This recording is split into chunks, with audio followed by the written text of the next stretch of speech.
Hey everybody, welcome to Hit Rewind. We're discussing more movies from 1990. Boy, I talk about 1990 being like kind of a low year for horror, and I'm wrong. I mean, you remember Kersey and I were talking on the last episode, horror, the franchises died in 89, but we're still going strong. We got plenty of choices. I mean, there's a difference between like quality horror movies and kind of either just like the sequels and endless remakes and shit like that. Right. Also, welcome to one of the most caffeinated episodes, folks. I'm very excited. I was telling him beforehand, I got one of those little flavoring things for my water that you squeeze in. Didn't realize I had caffeinated, and I've had 2.5 cups of coffee just running through my system. Yee! Yeah, just straight injected into the femoral artery. Yeah. So this is going to be special. There is one major horror movie from 1990 that we have not discussed, besides Flatliners, which is more of a thriller, but I don't have it. It is the 1990 remake of Night of the Living Dead. I'm sure we've all seen it. It's essentially the same as the original. It's just in color, and it has a different cast, but it's the same movie. Yeah. So we're not going to discuss. It's pretty much shot for shot, so it's not really worth. It's kind of like the way with Psycho, but at least Psycho seemed like it was cynical remake, whereas Night of the Living Dead was George Romero didn't make any money off the first one because it immediately entered the public domain. So this is him just trying to make back some of the cash from all the investors of the old movie. So I get where he was coming from. And considering the equipment that he had back then, updating it, or with modern cameras and things, it's not the worst idea. It just reintroduces a classic to a modern audience. Whereas like Psycho already looks really good, the original, so it doesn't really need a remake. But it's not the only movie that George Romero had in 1990. Now, while he is not the main guy behind it, he's not directing it, but he did produce, and essentially has been nicknamed Creepshow 3 is Tales from the Darkside, the movie. Yeah, and there's definitely that influence on it. I did see Creepshow 2, and I already forgot everything that happened in it because it was pretty boring. But I'm a huge fan of the first Creepshow, and this definitely gave me the same vibes. Yeah, I like the second one quite a bit, but it's nowhere nearly as good as the first one. And this one is closer to being a real sequel. And the reason why, if I remember correctly, it's not Creepshow 3 is because the two guys, I think it's Richard Rubenstein, was working with George Romero for that first Creepshow and basically took over on the second one. George Romero and Stephen King basically just lent their names, but then they had a falling out. That's why you see shitty direct-to-video versions of Creepshow, the real Creepshow 3. And then there's 2 or 3 Day of the Dead remakes. Yes. And it's because when he left, the Richard Rubenstein, he took the rights, and I think he just licensed them or sold them to someone else for fucking nothing. But not only that, they also made sequels to The Day of the Dead for some reason. That's so weird. Yeah, I've seen that. I just don't care. I watched the Day of the Dead remake, and it's fucking garbage. Mm-hmm. Upside down puking zombies. Yeah, that's exactly what I was looking for. wasn't that one directed by Tom Savini? It was that's the Night of the Living Dead remake. Gotcha. The Day of the Dead remake was directed by Steve Miner, who had done a couple Friday the 13th House and Lake Placid. Gotcha. Here's a confusing part is that they both have Ving Rhames in similar roles, so you almost think it's a legit sequel to 2004's Dawn of the Dead. Say that again? So in 2004, the Dawn of the Dead remake that Zack Snyder did, he cast Ving Rhames. So Ving Rhames is also cast in the Day of the Dead remake, and they position it as if it's a real sequel, like a straight sequel. Weird. Yeah. I mean, it goes. Oh wait, no, that is Dawn of the Dead. Okay, never mind. I guess that makes sense. That is a little bit weird. But anyway, we're talking about Tales from the Darkside. Yeah. So, have you seen the TV show? Yeah, I was more of a Tales from the Crypt guy, though. Yeah, that's the big budget one. There was many horror anthologies during the 80s. They were red fucking hot. We had the new Twilight Zone, which is good. I'll tell you this, the new Twilight Zone is very good. The Alfred Hitchcock Hour Presents, which I've never seen. There was Monsters. There was Freddy's Nightmares, Tales from the Crypt, and then Tales from the Darkside was like the syndicated lower budget version of Tales from the Crypt. I don't recall that there was ever a host, though, and that's what I think Tales from the Crypt makes it separate, because he was the host. Someone you could connect to with every episode. Yeah, and it has kind of its own little through line that goes throughout the entire show, which is what the movie does as well. It has a wraparound story, which is different from Creepshow movie. Right. Well, no, they had the animated wraparound sequences in Creepshow. Wait, what? Do you remember in Creepshow they had the animated sequences? Like in the first one, it's about the kid getting bullied, and he gets the magazine ad, and he orders like a giant fly-eating, or a Venus flytrap. Oh, yeah. Oh, damn, I totally forgot about that. Yeah, I don't remember what the sequence is in the second one, but it's also animated. But animation's terrible in that one. But this one, so yeah, it starts off with Deborah Harry has one of the Lawrence brothers in a cage or whatever, and she's going to cook him up and eat him. And he proceeds to distract her by telling her stories. And that's the linking, is that each one of these is a story that he knows that he's going to stall her with. And it's a really good, it's a really good way to introduce the stories a little more organically. Not only just someone telling you a tale and then you watch it, but also as a means of him to try to think of a way to escape. I think it's great to have kind of two layers to it. Yeah, and the first story is a Sir Conan Doyle story, which has like everybody became a star like right after this. So he has Steve Buscemi, Christian Slater, Julianne Moore, and I saw this on TV real early after it came out. I don't know how that happened, but I remember that one just wowing me. Like it was just a real good, mean old story, and I would have guessed that would have been the Stephen King story, but it's not. Oh, really? Which one? Who did that one? That one is Sir Arthur Conan Doyle. Stephen King wrote the one about the evil cat. Okay, that makes a little more sense. I think that, thinking about it now, Stephen King's style is really to introduce human drama for the first half and then turn it in the second half with something supernatural. So I guess that kind of makes sense. Yeah, the first one is gory goopiness with a mummy who likes to scrape out people's brains, and I think it's really entertaining. Oh yeah, I think it's probably the best one. It's definitely it's so goofy and just embraces the silly nature of the horror comedy storytelling. Yeah, and all of these, oddly enough, feel, if you've seen Tales from the Crypt, Tales from the Darkside, these feel more Tales from the Crypt. Because, Tales from the Crypt always had that macabre, it's going to come and back, get you, whatever. And no matter who the protagonist is, he's going to eat shit in the end. Yeah, and it's also, Tales from the Crypt also really embraces the silly goofiness. Well, not every time, but that's really what people know it for. Yeah, because Tales from the Darkside, not all of them were horror. Sometimes they were just like fantasy and, more, there's no irony like the way Tales from the Crypt had. Yeah. So the second story is The Cat from Hell, which I could have swore was a Lucio Fulci movie from like 1981, A Cat in the Brain, or something like The Black Cat, but it's not the same story. This one is just macabre fun, watching this assassin think that he's got the cat instant. He thought that he was going to get him like that second, just inject him or snap his neck or whatever, and just spends the rest of the segment, every time he thinks he has his cat, the cat fucks him over and just... I gotta tell you, when you see a fucking cat climb down his throat and rip open his insides and bust his chest, it's so enjoyable. Fucking enjoyable. Well, it was very much like a classic sort of Roadrunner cartoon situation. Yeah. It was very comedic. It definitely had that sort of goofy physical comedy sort of stuff going on. Uh-huh. And then it just hits you right at the very end, the cat launching into this dude's mouth and ripping him apart from the inside. What the fuck is this? And it's just relentlessly entertaining. Yeah, I thought he was just going to suffocate him, just like stay in his mouth or whatever. No, he just carves his way right through the dude. Yeah, or just like, start scratching up his face so that he falls out the window or something. Yeah. Goofy like that. But no, they just went like really fucked up with it. I love, there's an old actor in this, and he didn't have a successful career until like he hit 70. And it's William Hickey. He's the man that hires the assassin whenever. But now his life's the way he talks. Yeah, I think probably the one that most people would know him for is Christmas Vacation. Yeah. Say the blessing. But I guess, yeah, he was in a movie called Prince's Honor in 1986, and he had been an actor for decades, but just was never successful, and all of a sudden he gets so much notice from that movie, and then it's like he tried to pack in all the work he could before he passed away, and kudos to him. Yeah, for sure. He's definitely having fun with it.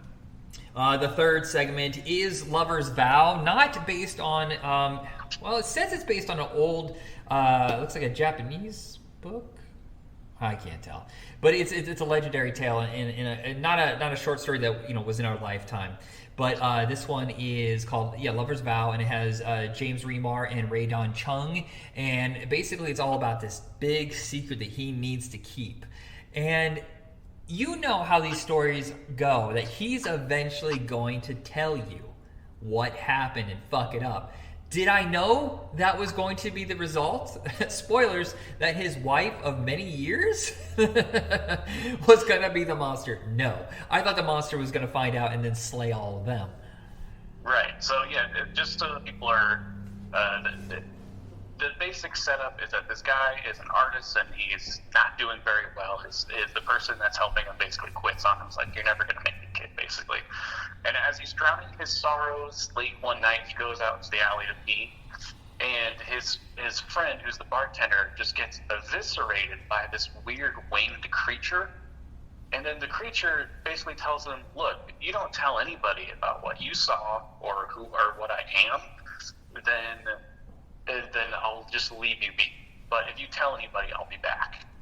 And then his life starts to get better. He meets this woman, and things start moving. They get married, and they have kids. And it's been like 10 or so years, but he's still haunted by this thing. And he eventually is like, "Look, I've been holding this back from you. I don't want to hold this back anymore." And he just tells her, and then she starts turning into the creature, and then his kids turn into like little versions of the creature. It was weird. Yeah, I expected him to be like crashing through the window, or to like it'll be like a time bomb situation where he's coming, but you just don't know when. But no, it's just it turns into body horror. Yeah, and it's like instantaneous. And the part that we're missing is the fact that his art starts selling because he's basing around this vision or the meeting that he had, and they start questioning, like, where did you get this idea? And then he finally tells the story. But, yes, it's 1990 effects. You got puppetry and animatronic kind of going on with the face, but it's still fun grossness. I enjoyed it. I can separate, like, oh, well, this is special effects of this time. I'm good with it. Yeah, it's definitely enjoyable. I do have to say, I think that the setup and the payoff is fantastic. I think it's a little too long. Yeah, it dragged a bit. Yeah, I mean, it was necessary to build up the sort of relationship and how the ending sort of like turns that inside out, and it makes it very interesting, but it does go on for a bit. I had first moved from a big city to a small town, and they only had one theater, and they never showed horror movies except for right at Halloween. But it was so weird that when I first moved there, they were playing this. And I was too young to see R-rated movies that were horror. I could only see action movies because my parents were stingy. I wish I'd seen this in theater. I think it would have been a blast. Yeah, this is definitely one to laugh along to. This is not one of those high-end Jacob's Ladder kind of situation. This is just to have fun with friends. Better than Creepshow 2, correct? Oh yeah. I only like The Raft. And do you remember that one where the four kids, they go out onto the raft in the middle of summer and there's like a slime creature that eats them?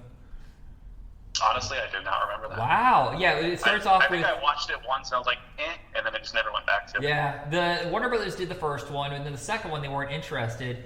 So another smaller company picked it up, and they were going to do 5 segments. One of them was The Cat from Hell, and the other one they had to ditch for budgetary reasons. And so there's only 3 segments. It's Old Wooden Head, which is like these Native Americans rob this convenience store, and they send a wooden Indian after them.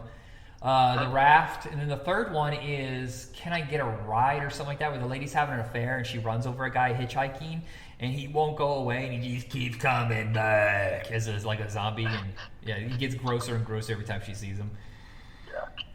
Yeah, not good. That's fine. Yeah, I don't remember that. I can remember every segment of Creepshow. I don't remember a single one from Creepshow. Wow.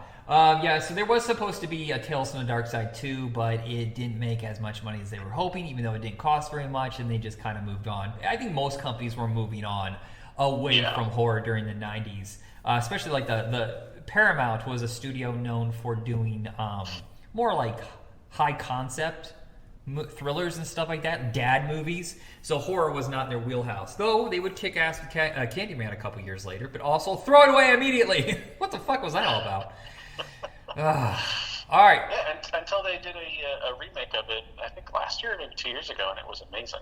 Yeah, the first one's Paramount, and then the second one they sold to Universal. That's weird because that happened with Child's Play. Universal picked that one up too. Anybody holding the torchlight for horror in the 90s, it was Universal.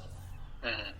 The second movie is also from Paramount. I think the last one from Stephen King for a while, at least in theaters, was Graveyard Shift. Maybe the sweatiest movie we have ever discussed. This movie is goopy but not gore, with sweat. That's something that's funny because going back and watching these old movies, I keep telling my partners, like, man, look how much they used to show sweat in movies. You don't see that anymore. And then, this one is just like, it's 100% sweat all the time. Oh, and everybody's smoking. These people are like, I love it when Stephen King taps into blue collar. Because, there's that, sometimes he has like Misery where it's a very particular kind of person. But he knows how to tap into broken fucking people. And I'm assuming it's because a lot of the Northeast, and also where I live, all the way from like Maine to Chicago, that's kind of a pipeline of industry. Steel and cars and factories and stuff like that. And he kind of taps into this old world feel of it too, because that factory has been around for 150 fucking years? Since before the Civil War? It looks like nobody has done any upkeep on it. Oh no, this thing is hanging by a thread. And everybody in it, except, okay, I like the lead. But he's also kind of a generic lead. Everybody else... Say, man. He's just a blob, man. There's like no personality. Yeah, no, he's not given much to work with, but him as an actor, I'm fine with. But everybody else seems to be having so much fucking fun. I love Brad Dourif as the rat catcher. I love Stephen Mock as his boss, who's one of the shittiest people on the planet. Okay, so the boss, is he from Europe? I can't nail down that accent. I know he's going for kind of like a New Orleans thing, it's weird. He has a mixture of Boston mixed with almost feel like New Orleans, which almost feels European. Yeah. Yeah, so it's like hard to nail down. Well, I'm wondering. It's a really good accent. I love it. If you think about where he's from, Maine, it's possible that he has both because you can mix like the Boston accent, but also French Canada's right above Maine. And you can see maybe there's a hybrid of how people talk there. Yeah, I've heard like people with mixed accents, and it's always really interesting. It's just like, it feels like it's three. It feels like it's Southern, it feels like it's a little New Orleans, and also feels like a little British for some reason. That could be. Well, also Canada has a heavy British influence. I mean, they still love the Queen so much. Well, rest in peace, but not rest in peace. You know what I mean? She was a shitty person, but I'm just saying that just to be nice. Do you have an accent? Because I don't hear it. Do people say you have one? Who, me? Yeah. I mean, I have friends overseas that say I have an accent, but I do not hear it with you. But do you hear it with me at all? Not really, but you just have the accent that I have, so we don't hear it. But... Yeah, I'm curious. There's every once in a while there's a word that I'll say that has an accent to it, but here's the thing: Indiana is strange. I'm right in the heart of Indiana. There is no accent. But if you just go up like an hour, you have like this Michigan, Wisconsin, Canada accent. Like, oh, good day. Almost that kind of... So interesting. Yeah, and then if you go 2 hours south, you have a southern accent because southern Indiana is so close to Kentucky. It's strange. The boot is weird. Mm-hmm. Well, I mean, I don't have a name for my accent because people don't really have a name for it. I call it TV anchor accent. I call it Generica. Yeah, so like if you watch, even in southern states, local news or whatever, like they try to hide that accent so hard. It's really weird that they all try to speak in a very monotone, sort of Northwest kind of accent. Yeah. But back to the movie. Sorry, we got off on a tangent guys. Well, I told you, this is a caffeinated episode. If you do not like rats, stay the fuck away. Because that's like 90% of the antagonist in this movie. Yeah, we'll get to the main antagonist later, but yes, like a lot of this movie is rats gnawing at everything, including people, and it's very disgusting if you don't like rats. If you want a perfect double feature with this, you go with the Mangler. It's the same kind of feel, this big, old, sweaty factory filled with, like, overacting and crazy behavior. Which one's the Mangler? I don't know. That's the one with Robert Englund. He's got this monocle, whatever, this squished face, whatever. And he's running a haunted, like, laundry press that's possessed by a demon. It is fucking campy as shit. Oh, never heard of it, but I desperately need to see Oh, this. I have it, and we're going to watch when we get to 1995. It's one of the lowest grossing Stephen King movies. It was a huge flop. Speaking of which, did you notice the Rotten Tomato score on your Voodoo for Graveyard Shift? It's 0%. What? I don't think I've ever seen that. This is way better than 0%. What the fuck? This is good pulp. Like, I think I'm not a huge fan of the movie, but there's a lot of things that it does right. It's definitely not a 0%. Yeah. What I really like is I like how town feels. I like the characters. They can be pretty goofy at times, but for some reason also really grounded in this. Yeah, they way. feel And like I real don't know how, people. like, It's just to they're walk that crazy line. people. Sorry, what? They feel like real people. They're just really crazy, like eccentric Yeah. people. But that's also what's interesting about the town is that, like, it's so old and falling apart, and yet they rely on that industry that they're not doing anything to fix or upkeep. And there's kind of this otherworldly presence that's there, so like they're too afraid to do any upkeep. Like they don't want to go down there and fix those friggin' pipes where the creature is. Yeah. So it's like this town has this hidden secret, and it's slowly driving them insane.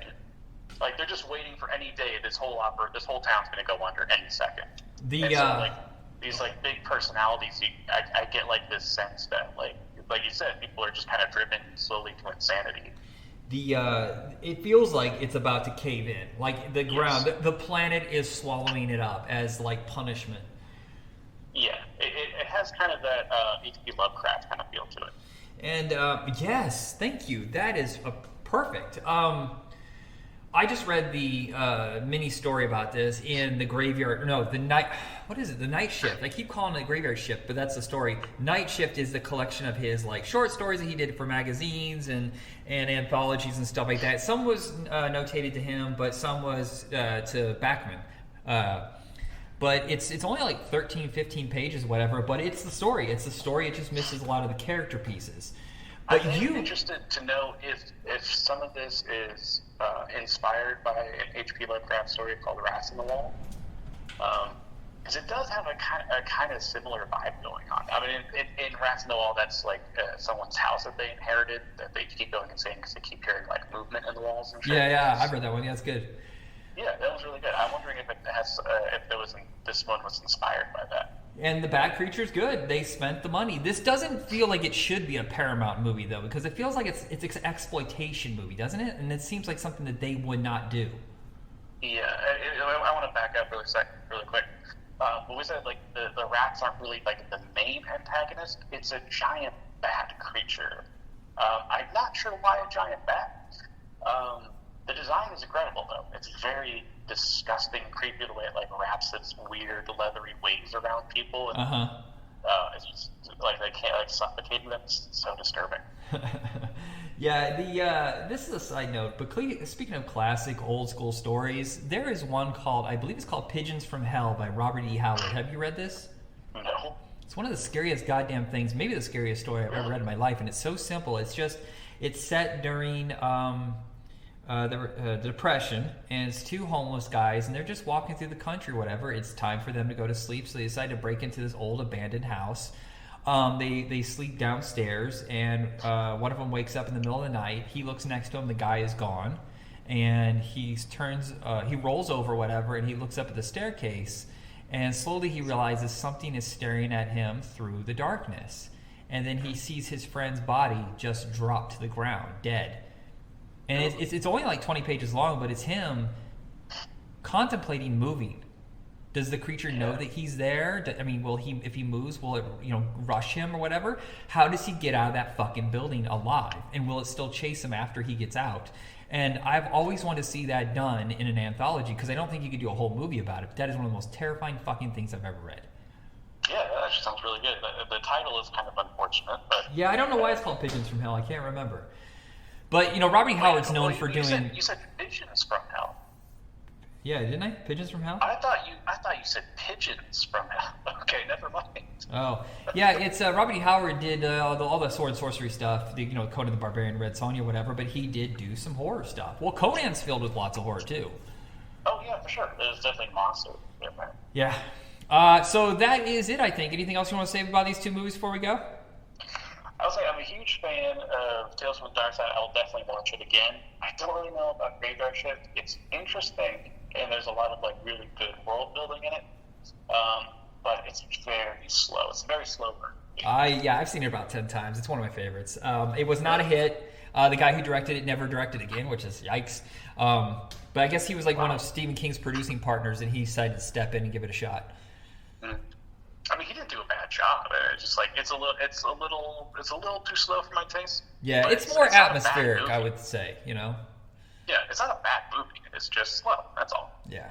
All right, so Facebook, Twitter, all your podcast hosts is Hit Rewind, and that is it. Everybody, have a good one. Good night, folks.